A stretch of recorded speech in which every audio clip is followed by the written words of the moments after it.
भक्ति के बांधे डोरी ना संगी मन माचा गाले जो दीना दिल माचा गाले जो दीना।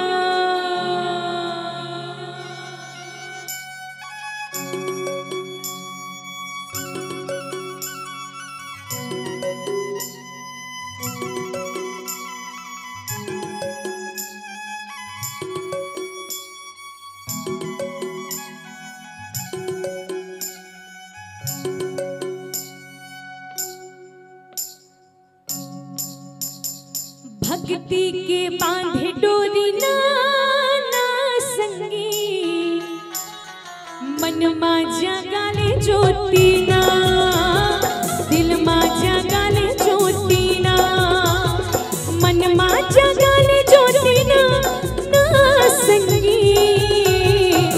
तो चलो जरा सबके हाथ ऊपर हो और जिनके हाथ ऊपर उनके तकदीर सुपर से आर ऊपर। तो भाई बिना दीपक के उजाला हो नहीं सकता, बिना दिल का कोई दिल वाला हो नहीं सकता। और जो न बजाए मेरे प्रभु राम के भजनों में ताली वो मेरे प्रभु राम का दीवाना हो नहीं सकता। तो पूरा घोटला बड़े वाले सब भगवान जी दीवाना है। हमारा आदरणीय भैया मन से निवेदन जरा सबके हाथ ऊपर हो भैया, पीछे खड़े भैया दीदी मन से भी निवेदन जगह भी यहाँ मंच में उपस्थित है, आप सब हाथ ऊपर करो और जोरदार ताली के साथ भजन में आनंद लेते गाना का। मन माजा गाले ज्योति ना दिल माजा गाले ज्योति ना मन माजा गाले ज्योति ना संगी दिल माजा गाले ज्योति ना हाँ मन माजा गाले ज्योति ना।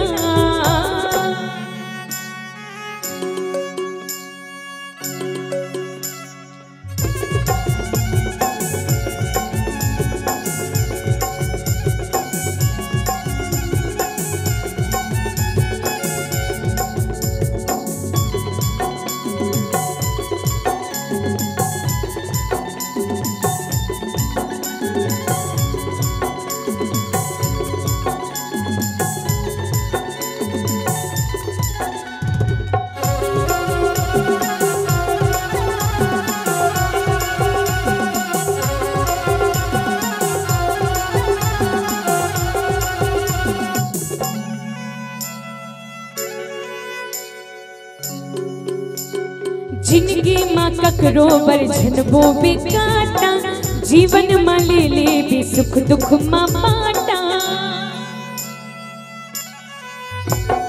जिनगी माँ ककरो बरछन वो बेकाटा जीवन माँ ले ले भी सुख दुख माँ बाटा।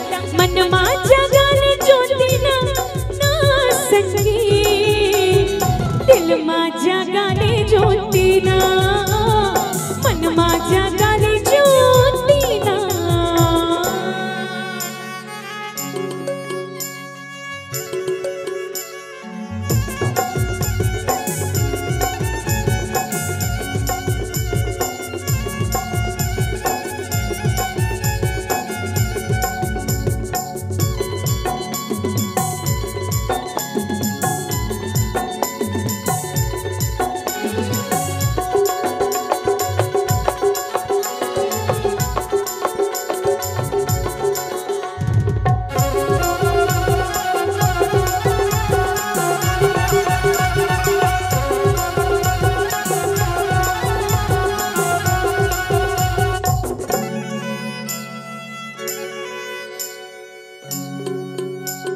मिले है मौका तय कर ले भजन ना संगीत कर लेना काया के जतन ना। मिले है मौका तय कर ले भजन ना संगीत कर लेना काया के जतन ना। मन मां जगाले ज्योति ना संगी। और कैसे ताली कम कम कम हो गए मैया, ताली का आवाज कम नहीं होना चाहिए। उठा के दोनों हाथ ताली की सेवा देते हम सबला मिलके गाना का।